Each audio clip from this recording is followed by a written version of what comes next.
Hi, everyone. Thank you so much for checking out our Sorts for All Ages Shorts block and for sticking around for the Q&A. I'm so pleased to introduce the filmmakers that we have with us. So please say hello to Matthew Silberstein, the director of The Adventures of Theo Starr. Hello. Sorry. Hi. Hello. We have Mo Casado, director of Doodle. Hi, everyone. Nice to meet you. Hello. We have Dean Hammer, co-director of Kapai Mahu. Aloha from Hawaii. Aloha. And we also have director Omer Ben Shahar, director of Tree Number 3. Hi, everyone. Hi. Well, thank you all so much for joining us and for sharing your beautiful films with us. I want to get started, and we're going to jump back to you at the top, Matthew, and just talk a little bit about the inspiration for your film and how we wound up with The Adventures of Theo Starr. Yes, sure. So the inspiration. So when my first kid was born, spoiler alert, his name is Theo, I suddenly became very aware of my mortality and how fragile life is. I don't know if any parents might relate to that. And so as I was exploring all of that, I remembered something that kind of I've always been with me but it came back, is when I realized myself all these things as a child. And my dad took me on his lap and told me, because my dad had lost his mom at a very young age when he was 4. And he told me, you know what, I'm not worried because I know my mom is looking down on me and looking out for me. And as simple as that was, that sentence was kind of burnt in my bones for the rest of my life. And it allowed me to take risks. It allowed me to, when there was a bad situation, to think, okay, something good is going to happen later. There's a reason for this. And so that's how the story started. So I wrote it. We were in Brooklyn at the time. And then 2 years later, we had moved to Montclair, where I do live. And I started working on it. And so I was in the middle of production. I had finished pretty much the first cut of it. And I started wondering, though, if the loss of a cat was a strong enough premise, if it was a powerful enough event to trigger the rest of the story. And I kid you not, the next day, this was during Christmas break, the next day, so Christmas Eve, I find our cat laying on the road in front of our house, just hit by a car. And so Christmas Eve, instead of, doing Christmas stuff, I had to bury our family cat, and my wife and I were just on the floor crying, devastated, and we still had to make Christmas with Theo. And I was like, okay, the universe pulled on a cord of some sort, so I'm not gonna touch anything. So that's how that story started, and that's how it stayed the same. There we go. And Mo, Doodle is such a simple story about, 2 pencils falling in love, but I'd love to hear a little bit about where the idea came from and how it evolved into the short that we just saw. Sure. So it's based on my father's lifelong work for about 20 years now. He's an artist by trade, as well as myself. He comes from a photography illustration background, and I come from as well an illustration background, and also I work in visual effects and animation. So we kind of started collaborating on some of these concepts that he's been drawing for over 20 years. They started off just simple sketches on paper, and then he started doing big, large-scale acrylic paintings and watercolors of these concepts. And the concept is really simple. It's a pencil drawing a line, or multiple pencils interacting with the line. But the lines create an environment, and the pencils themselves find themselves in interesting situations. And so we decided, based on, my career and the fact that I own a small company in New York City. So I have a team of visual effects artists at my disposal. So we were like, let's do something cool. And so he initially, we worked together on the storyboarding, and he helped with the conceptualization. And then I kind of took it from there and brought it into motion in visual effects. And so what we ended up with is not only a fun little story about a pencil and its journey, but it also encounters, the love of its life, and also other pencils, community, and realizes that, it can do marvelous things with the help of others. And so, yeah, that's where it all started. It's lovely. And Dean, I'd love to hear a little bit about taking the legend of these four boulders in Hawaii and transforming them into the film that we just saw. Well, the film is about these four stones on Waikiki Beach that have magical healing power. And the story really started almost 10 years ago when my partner Joe Wilson and I were making a documentary film about Kumuhina, who is a native Hawaiian. She teaches hula and chant. And she also happens to be mahu, which is the Hawaiian word for transgender. And we were filming down in Waikiki, and she said, "You know what those stones are?" And we said, "No." She said, "Well, you should find out." It took about 10 years of research to reveal the story that they hold the spirits of these four amazing beings who first brought the healing arts to Hawaii. And part of what made them such great healers is that they were part men, and so they were strong and forceful, but they were also part women, so they were calm and understanding. And that's actually what made them some great healers. So the stones have been there for centuries and centuries, but the story got kind of suppressed with missionaries and colonists, and the mahu part just got stripped out and all of a sudden was gone. So we wanted to revive that story. And it took us 10 years, but eventually we convinced Hina to come with us and to the director side of the lens and to make the film, because we think it's an important story for Hawaiians to know, but it's an important story for really everybody to know. So, yeah, for sure. And then Omer, I'd love to hear a little bit about where tree number 3 came from and how you found Itai's story in his school play. Yeah, so tree number 3 is very much based on a personal story, because when I was growing up in Texas, we had just moved from Israel, and I wanted to give the lead role in the school plays, but because of my strong accent, I was cast in background roles if I was lucky. So that was Itai's story, and me and my co-writer kind of said, what if we do this movie about the kid, tree number 3, the kid that's in the back that wants to be more than a tree? And then we thought about the group of trees, the other 2 trees, and and how they joined forces, basically. Yeah, that's lovely. All 4 of your films that are here have such a distinct style, whether it's through animation or live action, as well as such a distinct soundtrack. So I'd love to hear from all of you how you settled on the visual style that we saw, as well as the audio. So Matthew, with The Adventures of Theo Starr, you have this incredible animated story, as well as the narration of Martin Sheen. And I'd love to hear a little bit about how that all came together. So the style is pretty much whatever I could come up with, because I had never drawn anything in my life before I started working on this. I am not an animator, I am not a drawer, I'm not an illustrator. So it was a very painful process, because I had to learn how to do all of that as I was doing it. So it's as good as it got as far as the style go, and try to make it as pretty and colorful and animated as with the knowledge that I had. For the soundtrack, I found I got amazingly lucky, composer, friend of a friend in Paris, who just took the movie and wrote the score, and that was it. I had no notes. I'd never met the guy. I talked to him on the phone 3 times. He just sent me the score. I'm like, oh my God, thank you.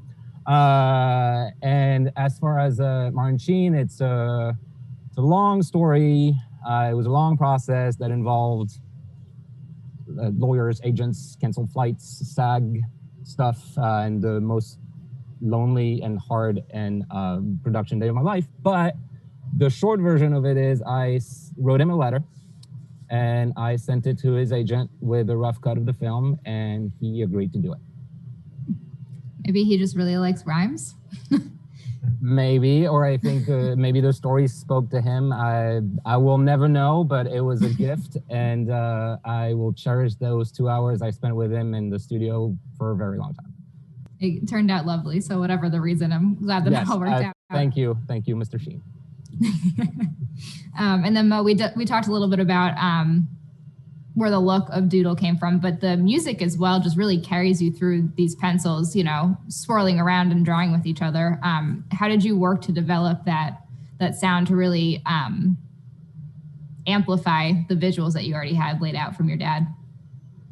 So the Foley work, there was two parts to the sound, the Foley work and the music. The Foley work was actually me and my good friend Liam, who also helped with some of the editorial stuff. That was just us in his studio, kind of watching the film and using pencils and charcoals. And we ended up using, for the sound of the pencil itself, for most of the sections, for most of the scenes, we ended up using a screwdriver on a really thick piece of canvas. And that created a really great sound for us. But we experimented with all sorts of things, charcoals, pencils, even as far as like, pieces of wood, and, it's fun process. And then the music itself, I'm fortunate enough to know a great composer that has been a really good friend of mine for a long time.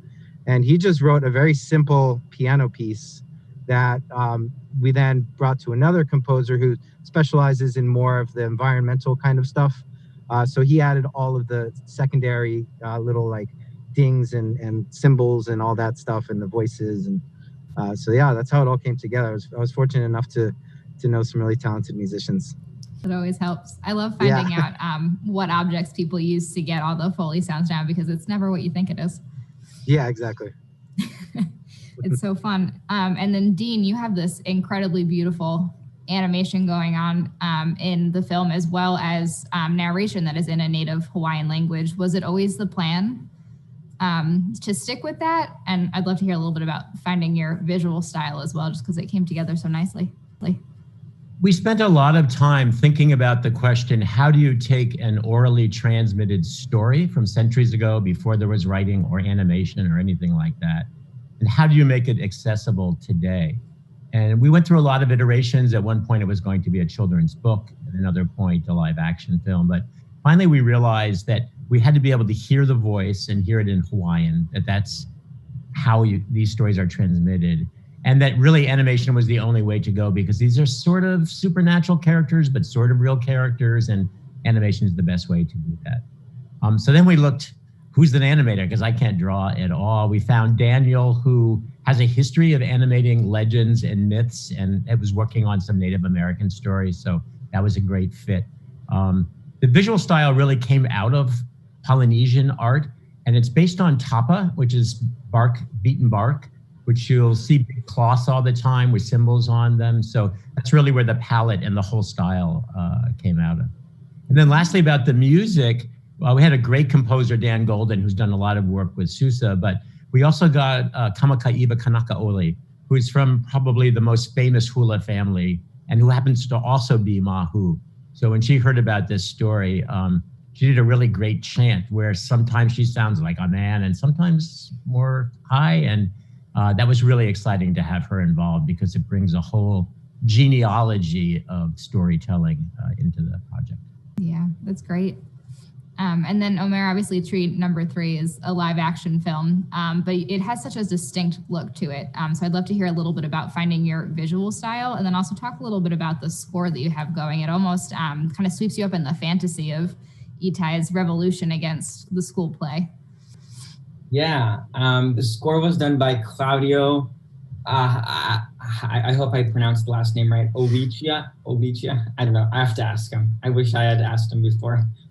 But Claudio was mainly my main conversations with him was this thing called temp love, which is you work with temp music and then you fall in love with it, that no other music that he could score I could get used to. So in the beginning, because I had used like the best temp music, like John Bryan, like huge, 200 people orchestrations. And he was telling me, it's never going to sound like a 200 people orchestra, because I'm recording it in my studio by myself. But he was so good, so he really, a big part of the scoring was kind of identifying what John Bryan meant when I said John Bryan, or what he was really good at finding that, and just really, yeah, he was magical. I think the magic came from just the textures. He worked with he recorded himself, but like 20 different instruments, and really carefully laid out. He was amazing, but it did not work like one time, and that's it. It was a lot of work. It was a lot of score meetings. Yeah, and the look, I think the main thing that drove us was Itai's point of view. So we always wanted to tell his story from his point of view. That's why the first shot is, an iPhone shot of him holding the camera, talking to the audience. Yeah. One shot that really has stuck with me is at the end where he's, they've closed the curtain, they've shut the lights down, and the whole audience just kind of holds up their cell phones to illuminate him. And you just kind of see him. Yeah. We had no idea how that was going to work because, you can't really test that shot, and lighting wise, it was complicated because the whole room was dark and there just these iPhone lights, and we didn't have that many people in the audience, but it needed to look like there were many people. I have no, that day was so, there's so much things going on that I don't even remember how it happened. Just in the editing room, I remember seeing it and being really surprised that it actually worked. But yeah, I'm glad you remembered it. Thanks.